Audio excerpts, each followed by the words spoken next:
ఇప్పుడు మళ్ళా కాంగ్రెస్ కు తప్పిదారి ఓటేస్తే ఏమనుకుంటారు తెలుసా?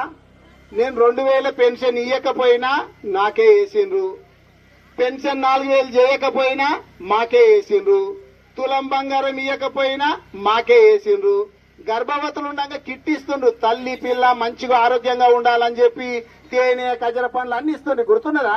గర్భంతో ఉన్నలకు ఆయనతో పనిచేసిండు. ఈయన కాన్పోయినప్పుడు ఇంకొక సూట్ కేసు ఇస్తుండే కేసీఆర్ కిట్ అని చెప్పి, అది కూడా పనిచేసిండు. ఆయన ఏమనుకుంటాడు, ఇక నేను కేసీఆర్ కిట్టు పనిచేసిన, గర్భవతుల కిట్టు పనిచేసిన, వీళ్ళందరూ నాకే ఓట్లు వేస్తున్నారు అంటే వీళ్ళకి ఎందుకు ఇవ్వాలా, ఇంకా ఏం అవసరం అని చెప్పి అనుకుంటారు. మరి ఇప్పుడు మనం ఏం చేయాలా? వాళ్ళకి బుద్ధి రావాలి కదా. బుద్ధి రావాలంటే మనం ఇప్పుడు ఏం చేయాలా? కారు గుర్తు కోటేయాల. కారు గుర్తు కోటేసి దేవమ్మని గెలిపిస్తే ఏమంటారంటే, అరే గిరిగేటి పల్లెలు మా మీద మంచిగా పగ సాధించిండ్రు అబ్బా, మేము చెప్పిన మాటలు అన్ని ఫెయిల్ అయితేమి, ఏం చక్కగా చేయకపోతేమి, ఇప్పుడన్నా బుద్ధి తెచ్చుకొని 2500 ఇద్దాం, 4000 పెన్షన్ చేద్దాం, బంగారం ఇద్దాం అని చెప్పి వాళ్ళకి సోయి వస్తుంది. అప్పుడు మరి సోయి వచ్చేటట్టు చేద్దామా వద్దా? సోయి వచ్చేటట్టు చేయాలా ఒకటి. మళ్ళా మరి మీకు గ్రామ పంచాయతీ కావాలని మాట ఇచ్చిండ్రు, తప్పిండ్రు 2.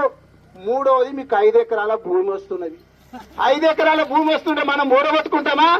మీరందరూ కూడా ఇగో ఇంకొక ఆయన చెప్తున్నాడంట, బీఆర్ఎస్ పార్టీ పల్లకి ఎన్ని రోజులు మోస్తారు, మీరు గుణపాలు తీసుకోండి, అవి తీసుకోండి, ఇవి తీసుకోండి అంటున్నారు. మీరు ఎవరిని మోస్తున్నారు నాయన?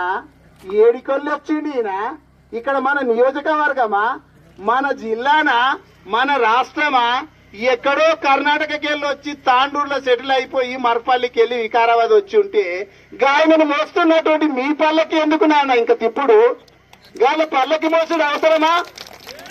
బాడిసాలు తీసుకోండి, గుణపాలు తీసుకోండి, గది పల్లకి గాలి కొట్టేసేయాలి తప్ప ఎన్ని రోజులు